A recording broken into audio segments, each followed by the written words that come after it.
Hey guys, just wanted to show y'all some basic exercises to help my survivors with, if you're still dealing with tight scapular and not a lot of function and movement through your shoulder on your affected side. I'll show you a few exercises I like to do for myself and with my survivors on helping them loosen up that scapular, as well as if you're dealing with your tight hips and not being able to bring that knee up successfully. So a few exercises, we're gonna jump right into it. First one, with trying to loosen up the shoulder. So I will have you start off with lifting that affected side up overhead to see how far it goes.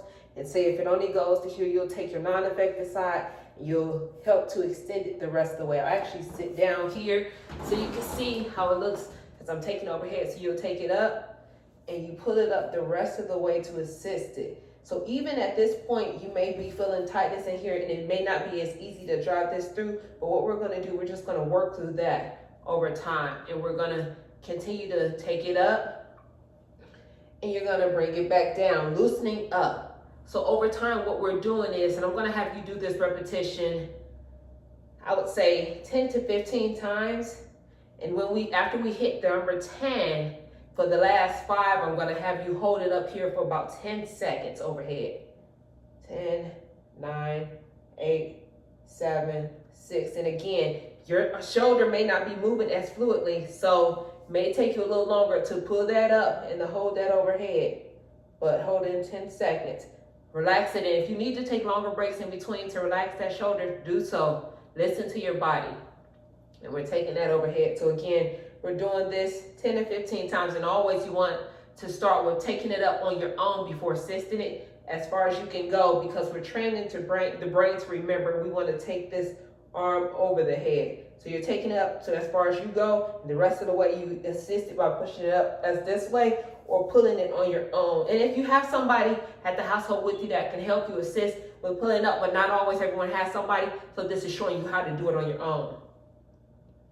And again, we're just loosening that. So we'll do that. And again, 10 to 15 times. I'm gonna say for about 3 sets.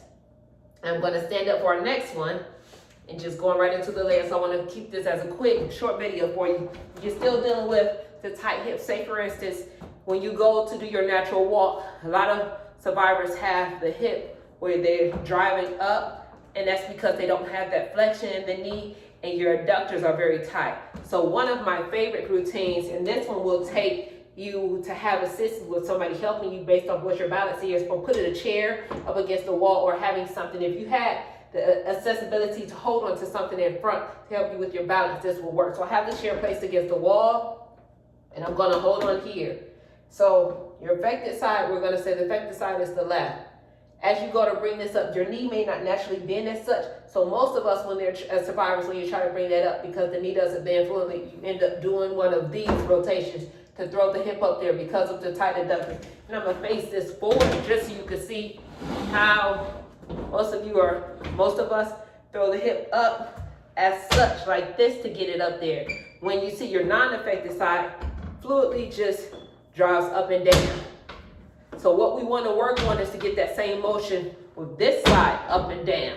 So if you don't have that motion as of in the beginning right now because you're still tight, what you do is hold on to something that's sturdy. Act as if this is on the wall. So I'm gonna hold it here.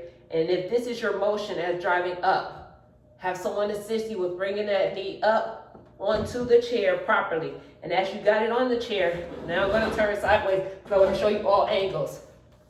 As you have it on the chair, we're gonna press into it. And the reason you're pressing into it, because again, we're trying to get that brain to remember this knee does bend and we want it to bend. And at the same time, we're stretching that knee out. And when you take it down, if you need assistance, that's fine. But most of you can take it down on your own and your hips still may go out this way, but the assistance brings you down straight. So again, we're taking it back up top. If you need assistance, someone could assist you by bringing that knee up, driving it onto the chair, and then pushing into it. Again, if you can do this on your own with your own balance, make sure it's something against the wall, somewhere sturdy, that you don't fall off balance. And again, it's just giving you that position. And I always want you to do it with your affected side and your non-affected side. So again, the brain recognizes how easy the non-affected side is moving fluidly. So we're gonna do both. So therefore, our body realizes, hey, this knee should move just as this knee does. And it's just back and forth. So like I said, it's a simple exercise I just wanted to show y'all to help loosen up that scapular and work that knee. Oh, then one more I'll show you. One of my favorite ones with the arm, trying to take it overhead.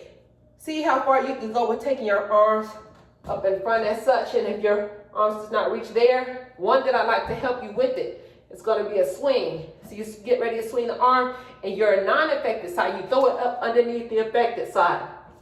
So therefore your swing, your affected arm may only go here, but you take your non-affected side and you swing it up, and it helps to boost up overhead. So you're getting that assistance, and we're loosening it up. And in the beginning, it'll be tight. And it's not, so it's just like stretching anything. It's tight until you loosen it up. And this is what we're doing here. Boom. Simple exercises for my survivors. Let me know if these work for y'all.